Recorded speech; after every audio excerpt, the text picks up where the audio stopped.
The prequel trilogy had damaged George Lucas's reputation somewhat, especially in the wake of the new round of changes to the originals. There had been plans to release all 6 films together on DVD, but by 2004 it was realized that the original trilogy had yet to have a DVD release, so the decision was made to bump up its release onto the new format.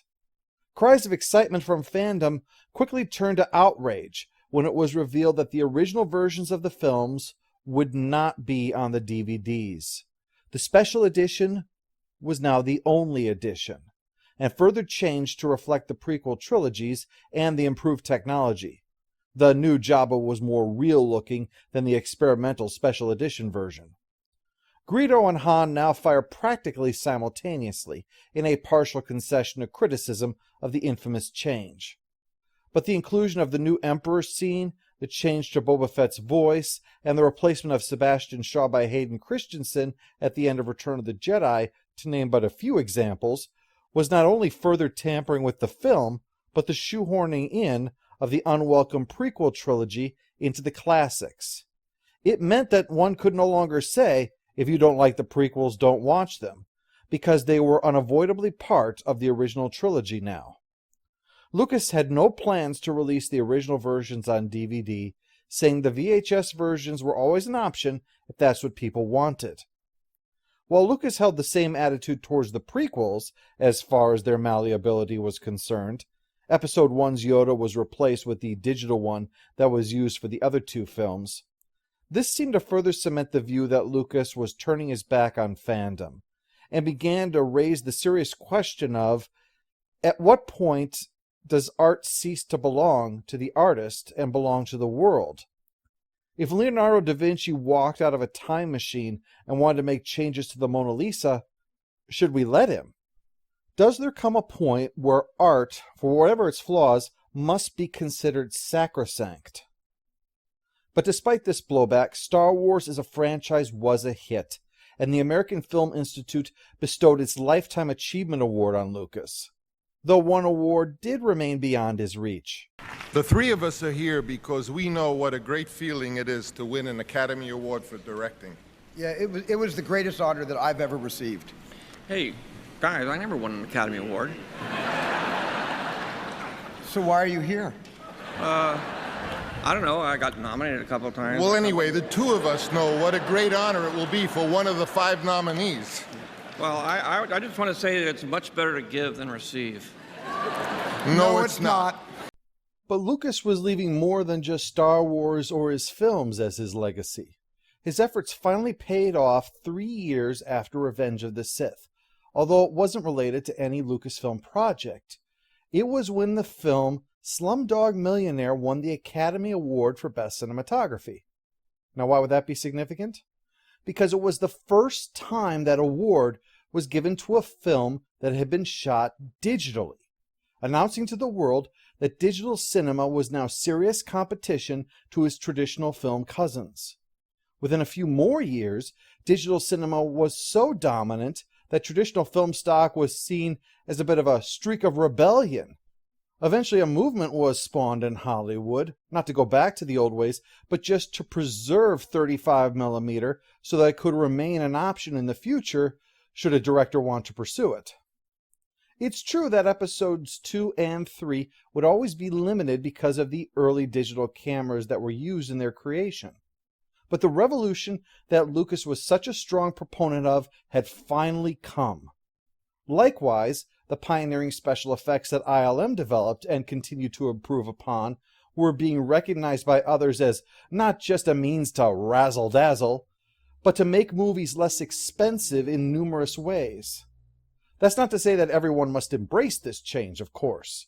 Some find either or both to be ugly and artificial, and there's an understandable reason for that.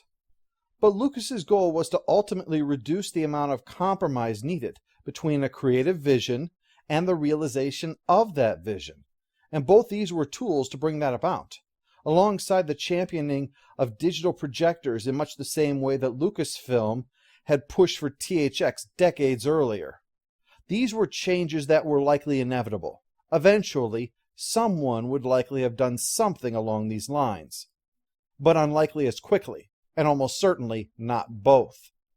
Whether you agree or disagree with the outcome, the fact remains that while many innovators have changed the creative process behind films or improved the technology and organization of them, almost no one had caused the kind of revolution that Lucas and his companies had championed. And while the 6-film saga was finally over, Lucas hadn't washed his hands of the series by any means. While Episode 3 was still in theaters, Lucas announced that they were going to build upon the limited series Clone Wars cartoon to create a 3D animated series set between Episodes 2 and 3, with an ambitious 5 seasons planned out. The decision was even made to piece together some of the early episodes to create a feature-length film for release, with Christopher Lee, Samuel L. Jackson, and Anthony Daniels reprising their roles. It was a financial success, bringing it nearly $70 million against a budget of only $8 million. But it was harmful to the brand, as the animated film was torn to shreds by critics. And in the wake of the criticism surrounding the 4th Indiana Jones film, taken as a further sign that Lucas was a pale shadow of the creative genius that he once was.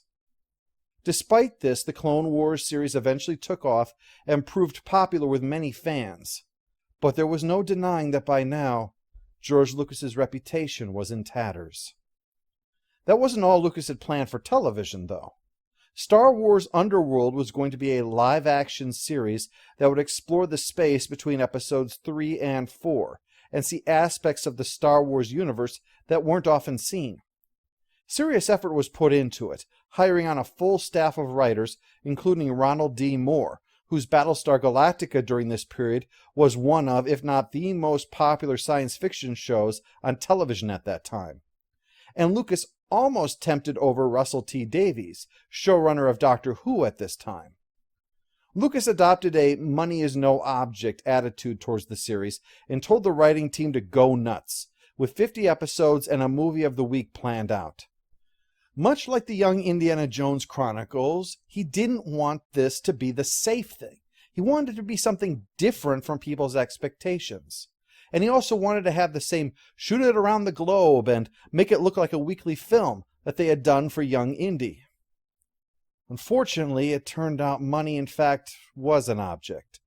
The scripts were exactly what Lucas was looking for, but the stark reality was that they were just too expensive to film with the level of technology that they had at this time. And so, reluctantly, Lucas announced in 2010 the series was still in the works, but was on indefinite hold until the technology caught up so that they could film the show at an affordable price. 2010 was also the year that Star Tours at Disney's theme parks was closed down in order to make room for its successor. Lucas himself was heavily involved in the development of Star Tours: The Adventure Continues. But it was while he was working on this, as Lucas personally attended to the project, that a man from out of the past returned to tempt Lucas with a bold offer of his own.